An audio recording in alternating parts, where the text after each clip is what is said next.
First of all, I just want to thank everyone for being here today, sitting inside on such a beautiful day, being sedentary, slowly killing ourselves, and listening to these amazing presentations and sharing these great ideas with us. And I want to talk about an idea that I became very passionate about just a few short months ago. But let me backtrack a little bit. A few years ago, I was working at Stevens College here in town in the cafeteria. It must have been around graduation, or maybe it was parents' weekend. Whatever the reason, there were more than just students in the building that day. A woman, maybe 40 years of age, approached me and made this hand gesture to me. I looked at her hands, then probably gave her a look like she was crazy, so she changed her hand gestures to do this. At this point, it became obvious to me that she was deaf. I froze. I didn't know what to do. I had never interacted with a deaf person before. Thankfully, her daughter, who was maybe 12 years old, was standing right next to her. She looked up at her mom, asked her what she wanted, almost a little annoyed, and then told me she was looking for coffee. The problem with this story is that I know the American Sign Language alphabet. I learned it when I was very young, and because children have this incredible capacity to pick up language, I always remembered it.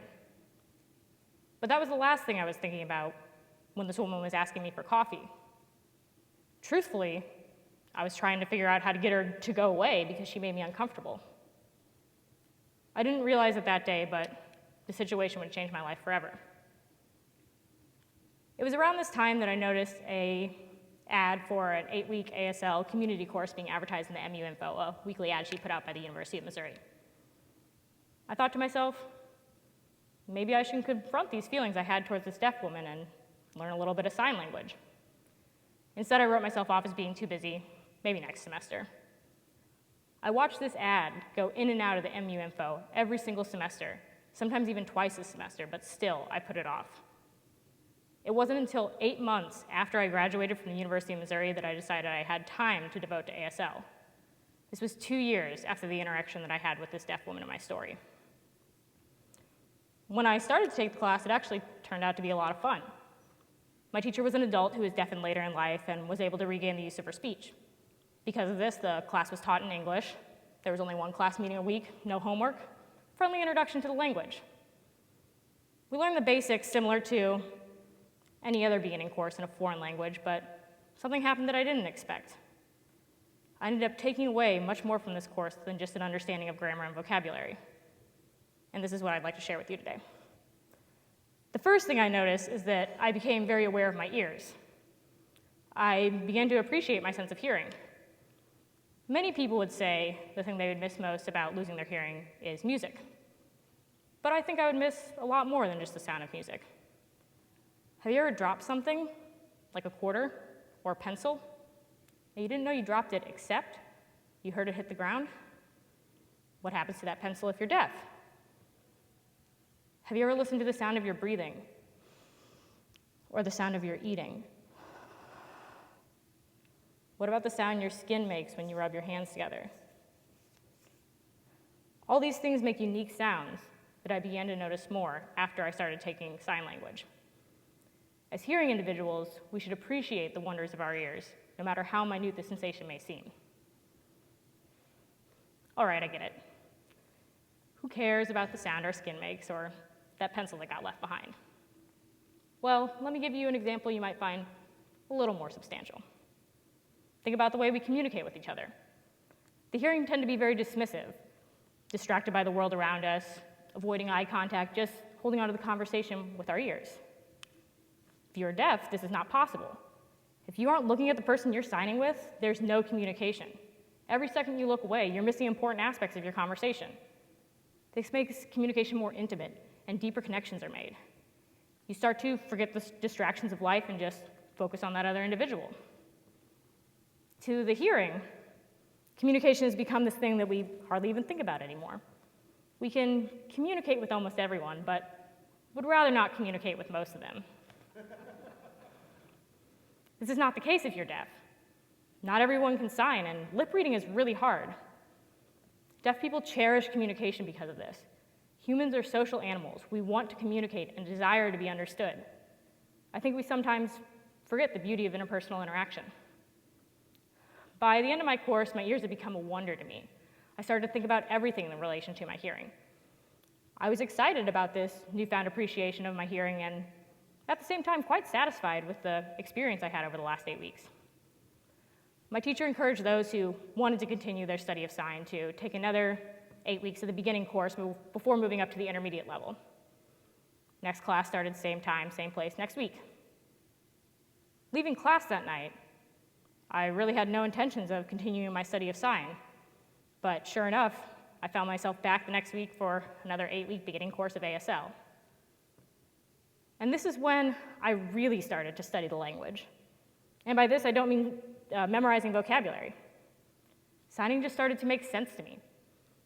On my very first ever sign language class, we learned that when you ask questions, your eyebrows need to be engaged. When you ask WH questions, you lower your eyebrows and lean forward a little bit. When you ask yes/no questions, you raise your eyebrows. The first time around the class, this gesture was very forced. I would forget to raise my eyebrows or lower my eyebrows when they were supposed to be raised. The second time around the class, this became much more natural.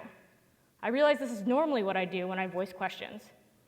Just as Chris Fulcher said earlier in the first session, he could understand what his doctor was saying, even though, or at least he could understand that his doctor was asking a question, even though he couldn't hear him. We all use these gestures, and we all understand these social cues. This allowed me to relax a little bit when learning sign language. I realized I wasn't so far out of my element. I became more comfortable with the language and was able to appreciate the nuances of it. ASL isn't just a language, it is art. And I mean this in 2 ways. First, ASL is the ultimate form of expression. It's a language that entwines your body and your emotions. Our hands and our bodies create the words, while facial expressions and our posture create the inflection. Without emotions, sentences become flat. We speak in monotone. Well, it's the same with sign language. If you tell someone you're happy, you have to look happy. The hearing tend to be guarded, preserving our emotions for only our closest friends and family. Sign language forces you to be emotionally open and available, allowing to express our thoughts and feelings in one. While our feelings may be easy to express, the meaning of our thoughts still has to be conveyed clearly. This can become complicated in sign language. I couldn't find the exact statistic, but my teacher said something along the lines of, all the words in the English language, only about 1/10 of them are signs in ASL. Not only this, but there are many words that share signs or have signs that look very similar to theirs. My favorite example of this is the number 99 and the words French fries. In situations like this, everything depends on context. And that's the second reason that ASL is art. It has to be interpreted. Anyone could look at a famous piece of artwork such as Edvard Munch's painting popularly known as The Scream and say, this person just saw a spider, that's why they're screaming. Well, just because you come up with an interpretation doesn't mean you caught the artist's meaning. There are many ways that a single sentence can be signed, and multiple ways that a signed sentence can be translated into English. This can cause anxiety about whether your interpretation of a sentence is correct or if you're missing the point. My teacher said the best defense against this anxiety is to communicate with those who can both voice and sign at the same time. This is when the whole picture starts to come together. And the picture was coming together for me too. I had gained an appreciation of my hearing and was starting to appreciate the beauty of the language, but I still didn't understand what it was like to be deaf. This all changed for me the first night of my intermediate course. In terms of the community course I take, the intermediate level is as high as you can go. Once you start taking that class, you just take it forever until you know everything about sign language. Because of this, there's a varying level of ability among the students in my class. Class is taught exclusively in ASL, and we're encouraged not to use our voices at all. The first night, we started a normal introductory activity. Everyone was to go around, sign their names, and say something else I didn't quite catch the sign for. I was grateful I wasn't going first. I studied all the other students' signs, trying to figure out what I was supposed to say after my name, but could only pick up a couple things. Someone signed, I'm learning ASL. Someone said something about a baby. Someone said something about a nurse. And then it was my turn. I stood up, I signed, "My name is Pamela. I'm learning ASL." And I froze. Just kind of shrugged a little, speechless, because I wasn't supposed to voice. But everyone was staring at me, so finally I just said aloud, "I don't know what I'm supposed to be doing." Turns out I was supposed to be sharing a fun fact about myself. So I finished my introduction with much help from my teacher, of course, and sat back down confused because I had no idea what anyone was saying, and scared because I was beginning to realize this class was going to be really hard. I sat there silently, avoiding eye contact, holding back my tears, petrified of being asked another question. Finally, my teacher started to speak again to bring the first day to a close. She said, "It's okay if you're confused." She was proud of me for saying something. She told us that the way that I felt is the way that deaf people feel every single day walking out into the hearing world. They know they won't be able to understand most people. They will be confused and may be scared. For me, these feelings were time limited. I knew that class was going to end, and trust me, I was watching that clock slowly tick by. Deaf people, on the other hand, cannot escape the hearing world. Because the hearing world is where they live. There's no deaf island, as my teacher likes to say. The hearing don't have to interact with the deaf, but the deaf are constantly surrounded by hearing people. We don't have to learn anything about deaf culture, and will not if we don't make an active effort to. The deaf, on the other hand, must learn from the hearing and must be part of hearing culture. This can cause resentment among the deaf towards the hearing. This and the fact that many hearing people see themselves as superior to the deaf, what is known as autism. Take, for example, what is often considered the politically correct way to address the deaf, hearing impaired. This is actually highly insulting and implies that the deaf are impaired and inferior because they can't hear. They could just as easily call us deaf impaired because we aren't deaf. Calling the deaf hearing impaired implies that they are handicapped and they need to be fixed. A deaf person would strongly disagree with this. There's actually an intense degree of deaf pride among the deaf community. Deaf people believe that deaf people should be in relationships with other deaf people. Babies born deaf are desirable and cherished in the deaf community. Deafness isn't seen as a disability, but a culture. Still, in hearing culture, the deaf are seen as handicapped, and that's why they tend to separate themselves as much as they can from the hearing. So we need to evaluate how the deaf are treated in our culture and how we personally treat the deaf. My teacher came up with an amazing example that I'd love to share with you. Think of all the NBA players you can name. Think about how much they're paid and how much airtime they receive on TV. Now think of the WNBA players you can name, their salaries, their TV time. Now what about professional basketball athletes that are deaf? Well, they're not even on the court.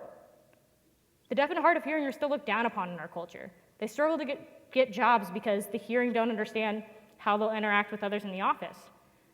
The deaf and hard of hearing fight to join the military and combat those who tell them they won't be professional athletes or musicians or politicians. And I just want to note the reason there's not a picture of a deaf politician on this slide is because there's never been a deaf politician in the history of the US government. The deaf and hard of hearing should be able to follow their dreams just as the rest of us can, but the hearing's discrimination and lack of understanding of deaf culture gets in the way of this. So I challenge you with a couple of experiments that might help you understand just a little bit what it's like to be deaf. The first is easy, so I encourage all to try.